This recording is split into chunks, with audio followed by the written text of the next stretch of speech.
ሰላም ጤና ይስጥልኝ ውድ ተመልካች አድማጮቻችን፣ ይህ ኤንቢሲ ወቅታዊ ዓለም አቀፋዊ ዝግጅታችን ነው። በዛሬው ዝግጅታችን በዩክሬን የጸጥታ ጉዳይ የአውሮፓን መሪዎች ለማስተናገድ የተዘጋጁት የፈረንሳው ፕሬዚደንት ኢማኑኤል ማክሮን ከዩክሬኑ ፕሬዚደንት ቮሎዲሚር ዘለንስኪ ጋር መምከራቸውንና ሩሲያም በበኩሏ ለዩክሬን ጦርነት መራዘም ዋናው ምክንያት አውሮፓ ነው ማለቷ፣ እንዲያውም በዚያም የተነሳ የገዛ ቦምባቸው በራሳቸው ላይ ዘንቧል ማለቷን፣ ይሄ ደግሞ ዘ ክሬምሊንስ ኢሎጂካል ሎጂክ መባሉን፣ ሰሜን ኮሪያ ደግሞ ተጨማሪ ወታደሮቿን በሩሲያ ምድር ለመላክ መሰናዳቷን፣ ከዚያ ስንወጣም በመካከለኛው ምስራቅ ቀጠና ምድር ስንገባ የጋዛ ሰርጥ ፍልስጤማን ሐማስን ተቃውመው አደባባይ መውጣታቸውን፣ ወዲያም እስራኤል በጋዛ ሰርጥ በፈጸመችው የአየር ጥቃት የሐማሱን ቃል አቀባይ መግደሏን በዝርዝር እንመለከታለን። እስከ ዝግጅቱ ፍጻሜ ድረስም አብራችሁኝ ትዘልቁ ዘንድ የአክብሮት ግብዣዬ ከልባችሁ ይድረስ የምላችሁ አዘጋጅቼ የማቀርብላችሁ ትዕግስቱ በቀለ ነኝ።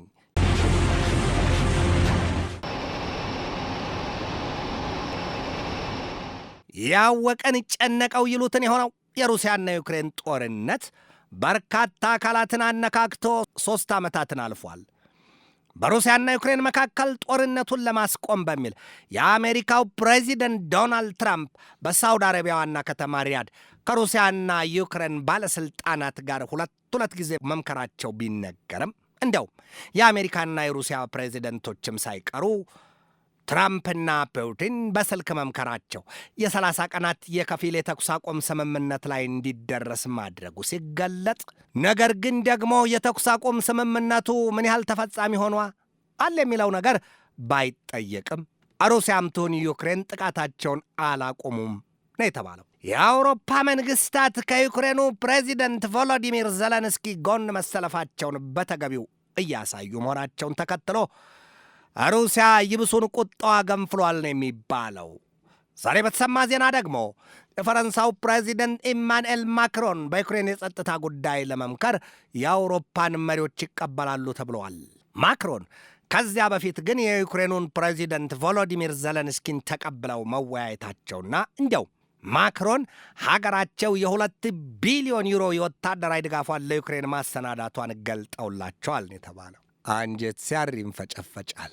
ቀድሞ በአሜሪካ ፊት አውራሪነት አውሮፓውያኑ ሰራ አካላታቸውን አሜሪካ ላይ ጣል አድርገው እንደ ሰንጋ ፈረስ በምላሳቸው ሲጋልቡ እንዳልነበረ ሁሉ ዛሬ ደግሞ አሜሪካ የአውሮፓውያኑን መንግስታት ገሸሽ አድርጋ እንዲያውም ከሩሲያ ጋር መግጠሟ ለምዕራባውያኑ ወይም ለአውሮፓውያኑ ከባድ ፈተና እንደነበረ ይታወሳል።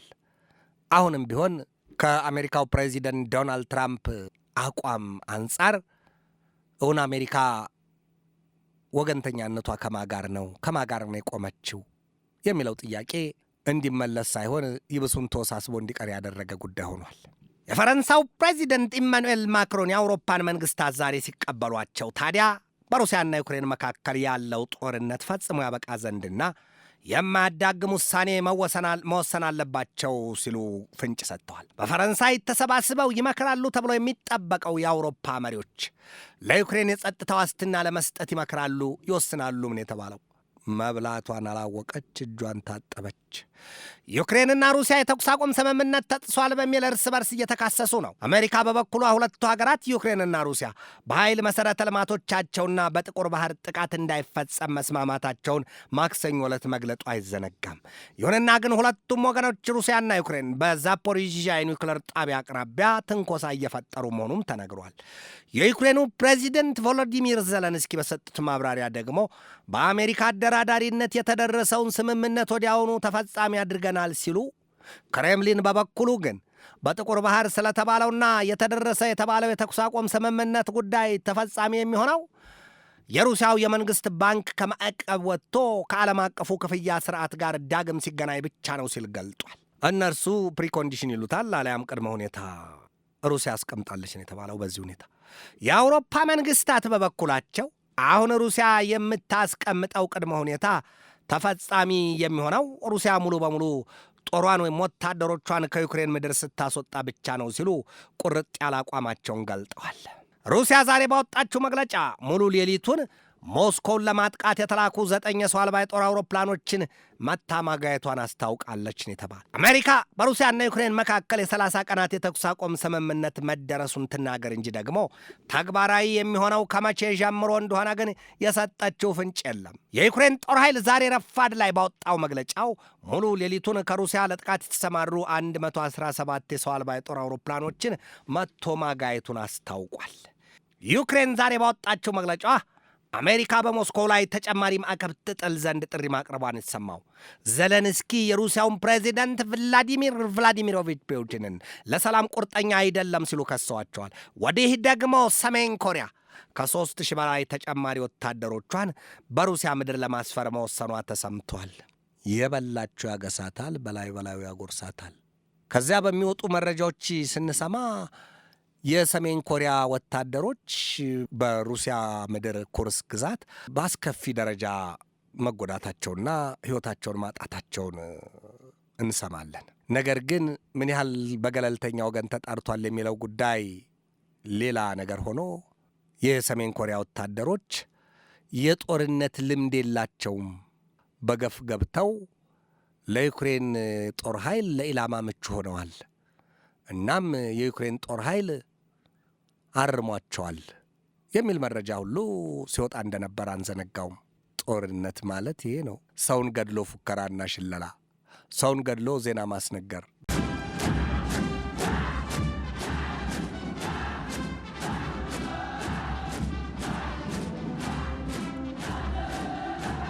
በቅርቡ የሩሲያው ብሔራዊ የጸጥታ ምክር ቤት ኃላፊ ሰርጌይ ሾይጉ ወደ ፒዮንግያንግ መጓዛቸው ይታወቃል። ሾይጉ የተጓዙት ደግሞ አንድም የሰሜን ኮሪያን ወታደሮች በሩሲያ ይሰፍሩ ዘንድና የሰሜን ኮሪያው መሪ ኪም ጆንጉንን ወደ ሩሲያ ለመጋበዝ መሆኑ ተነግሯል። በዚያም የተነሳ ይኸው ሰሜን ኮሪያ ተጨማሪ 3000 ወታደሮቿን ለሩሲያ ለመላክ መወሰኗ ተነግሯል። የዩክሬኑ ፕሬዚደንት ቮሎዲሚር ዘለንስኪ በበኩላቸው ለአሜሪካው ፕሬዚደንት ዶናልድ ትራምፕ መልእክታቸውን ልከውላቸዋል። እንዲህ ሲሉ ፑቲን ዊል ዳይ ሱን አንድ ዛት ኢዝ ፋክት አሉና ትራምፕን ደግሞ ስቴይ ስትሮንግ ኢን ፌስ ኦፍ ሩሲያን ዲማንድስ። ዘለንስኪ የፑቲንን ቶሎ መሞት ምኞታቸው ይሆን ወይስ ደግሞ ያረጋገጡበት ምን ስሌት አላቸው? በአንድ ወቅት የሩሲያው ፕሬዚደንት ቭላዲሚር ቭላዲሚሮቪች ፑቲን ክፉኛ በካንሰር ተይዘው እየተሰቃዩ ነው፣ የመሞቻቸው ሰዓት ብቻ ነው የሚጠበቀው እየተባሉ የምዕራባውያኑ የመገናኛ ብዙሃን በሰፊው ሽፋን ሰጥተው ሲዘግቡት እንደነበር እኛም ዳሰነዋል። ነገር ግን ፑቲን ዛሬም በጤናቸው ላይ እንዳሉ በየመግለጫውና ቆጣ ኮስተር እያሉ ብቅ ሲሉ እናያቸዋለን። ዛሬም ዘለንስኪ ያሉት ይህንን ነው። ፑቲን ቶሎ ይሞታል፣ ምን ያለፋችኋል? ይሄ ደግሞ የተረጋገጠ ሐቅ ነው።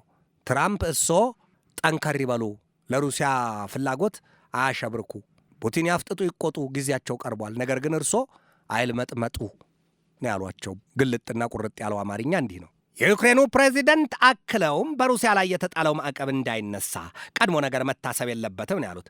የዩክሬኑ ፕሬዚደንት ቮሎዲሚር ዘለንስኪ ይህን ለጋዜጠኞች የተናገሩት ደግሞ በፈረንሳይ ከሀገሪቱ ፕሬዚደንት ኢማኑኤል ማክሮን ጋር ከተወያዩ በኋላ ነው። ዘለንስኪ በማብራሪያቸው ፑቲን የገዛ ወገኖቹን ፈርቷቸዋልም ሲሉ ተደምጠዋል። ምናልባት ፑቲንን ሩሲያኑ ይገድሏቸዋል፣ ይህንን የሚያደርጉበት ጊዜ ቀርቧል ማለታቸው ይሆን? ይሄ የተረጋገጠ ነው ብለዋላ። ለማንኛውም ጥያቄው ለሳቸው የሚቀር ጉዳይ ነው።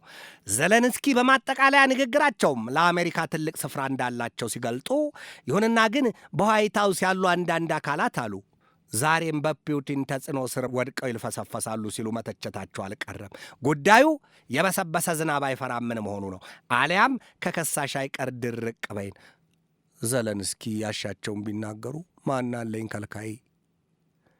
አንድ ጊዜ ትራምፕ ዘለንስኪን በቤተ መንግሥታቸው ዋይት ሃውስ ጠርተው ውሃ የገባች አይጥ ይሉትን አስመስለዋቸዋል። ቀድሞ ነገር ትራምፕ ጥፊ ቀረሽ ቁጣ ነበር የወረዱባቸው። ዘለንስኪም ቢሆኑ ለነገሩ አልተበገሩላቸውም። መመለስ ያለባቸውን መልስ ሰጥተዋቸዋል። ዘለንስኪ ከፈረንሳው ፕሬዚደንት ኢማኑኤል ማክሮን ጋር መክረውና ዘክረው በዚያ ቆይተው ከድፍን የአውሮፓ መሪዎች ጋርም ሊወያዩ ተዘጋጅተዋል ነው የተባለው። የእንግሊዝና የ27ቱ የአውሮፓ መንግስታት የዩክሬንን የወታደራዊ ድጋፍ መጠናከር አስፈላጊነቱን አምነውበታል ነው የተባለው። ያለበለዚያ ግን ከፍተው ከለቀቁት ድፍን አውሮፓ በሩሲያ ክራንቻ ስር ይወድቅና ቶሎ ላይዋጥ ይታኘካል የሚል ስጋት አለ። ሰሞኑንም የዚህ አይነት መረጃ ወጥቶ በዓለም አቀፉ ትንታኔ አይቼዋለሁ። ፑቲን መላው አውሮፓን አይነካም ሲሉ የአሜሪካ ባለሥልጣናት ገልጠዋል። እንዲያውም ፕሬዚደንቱ ዶናልድ ትራምፕ የሩሲያውን ፕሬዚደንት ቭላዲሚር ፑቲንን በጣም እንደሚወዷቸውና ይህንን ያህል እምነት እንደጣሉባቸው መግለጣቸውን አንዘነጋውም።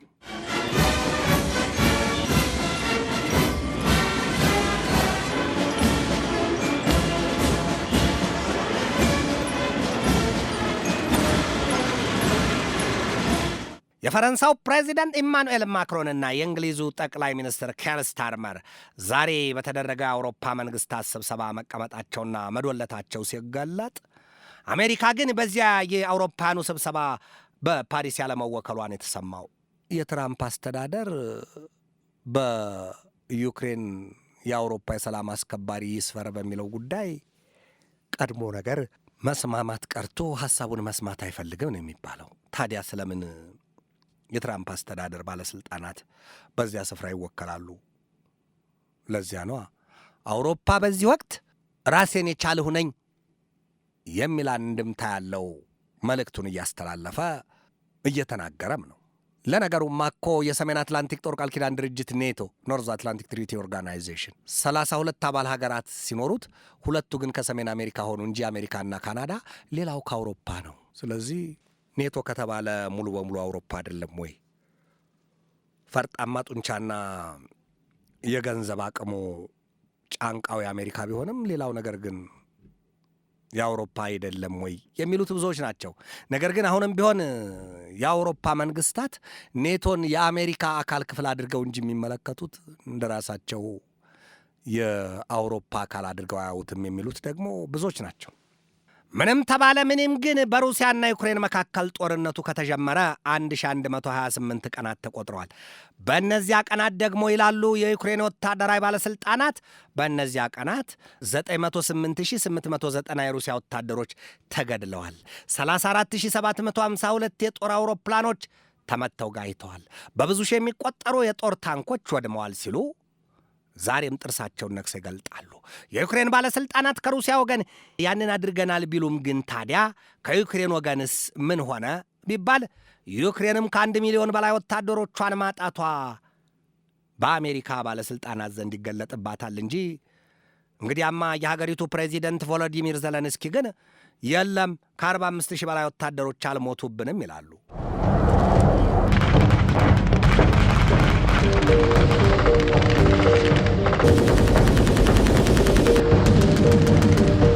የሰሜን አትላንቲክ ጦር ቃል ኪዳን ድርጅት ኔቶ በበኩሉ ዛሬም ለሩሲያ ከባድ ማስጠንቀቂያ መስጠቱ ተሰምቷል። የድርጅቱ ዋና ጸሐፊ ማርክ ሩት ትናንት አመሻሽ በሰጡት ማብራሪያ ሩሲያ በፖላንድ ላይ አንዲት ጠጠር አልያም በሰባራ ሽጉጥ እንኳ ጥቃት ብትፈጽም ያን የሁሉም ነገር ያበቃል፣ በቀጥታ ወደ ጦርነቱ እንገባለን ያሉት። ሰው ጥራ ቢሉት ራሱ መጣ ይሏል ኢትዮጵያውያን አበው። አሁን በሩሲያ ቁጣና ስለታማ ጥርስ ንክሻው አይቀርም በሚል ስጋት ያደረባቸው ሀገራት ፖላንድና የባልካን ቀጠና ሀገራቱ የምትመሸዋ ቀን የምትነጋ አይመስላቸውም ነው የሚባለው። ሩት በቁጣ ስሜት መግለጫቸውን ሲሰጡ እንዲህ አሉ። ትራምፕ ወደ ሥልጣን ከመጣ በኋላ ለዘመናት መሠረትና ደርዝ ይዞ የነበረው የዓለም ጸጥታና ሰላም ክፉኛ ተናጋ አን ያሉት። ደፋርና ጭስ መውጫ ያጣም ይላሉ ኢትዮጵያውያኑ። ስለምን እንዲህ አልክ ብለው ትራምፕ ቢያፈጡባቸው ሩት ምን ሊመልሱ ይችሉ ይሆን? ጥያቄ ነው። በጥባጭ ካለ ማንጥሩ ይጠጣልን መሆኑን ልብ ይሏል። የሰሜን አትላንቲክ ጦር ቃል ኪዳን ድርጅት ኔቶ ዋና ጸሐፊ ማርክ ሩት በቅርቡ በሰጡት መግለጫ ሩሲያ በክፍለ ዘመኑ መጨረሻ በመላው አውሮፓ ላይ ጥቃት ልትፈጽም ትችላለች ማለታቸው አይዘነጋም። የአውሮፓ መንግስታት ከአሜሪካና ካናዳ ጋር ባስተባበሩት ኃይላቸው ስለምን ፑቲንን ፈሯቸው? ጥያቄ ነው። ፑቲን አንድ ሰው አይደሉም ወይ? እነዚያ 32 መንግስታት ለዚያውም ጃፓንና ደቡብ ኮሪያን ጨምሮ የነሱ አይደሉም ወይ? ከወዲህም አንዳንዴ ፊሊፒንስን በወታደራዊ የኪዳን ውል አጣምራት የለም ወይ አሜሪካ ስለምን ትፈራለች ይላሉ። ነገር ግን በእስያ ቀጠና የተንሰራፋው የቻይና ኃይል እንደ ዘመሚት የሚርመሰመስ የእግረኛ ኃይልና እንደ አንበጣ መንጋ አንዴ የሚል የጦር አውሮፕላኖች መንጋ ያለው ኃይል ለአሜሪካ ቀርቶ ለድፍን ዓለም አስፈሪ ጫንቃ አለው ነው የሚባለው። ያንን ፍራቻ ነው የሚባለው። አካሄዱን አይተህ ስንቁን ቀማው። አሜሪካ ከሩሲያ ጋር ወደ ጦርነት መግባት አትፈልግም፣ ግን ደግሞ ፑቲንን በማሳያቸው መንገድ አልሄድም ካሉ ስትል የሦስተኛው ዓለም ጦርነት ስጋት እንዳለም አልሸሸገቻቸውም።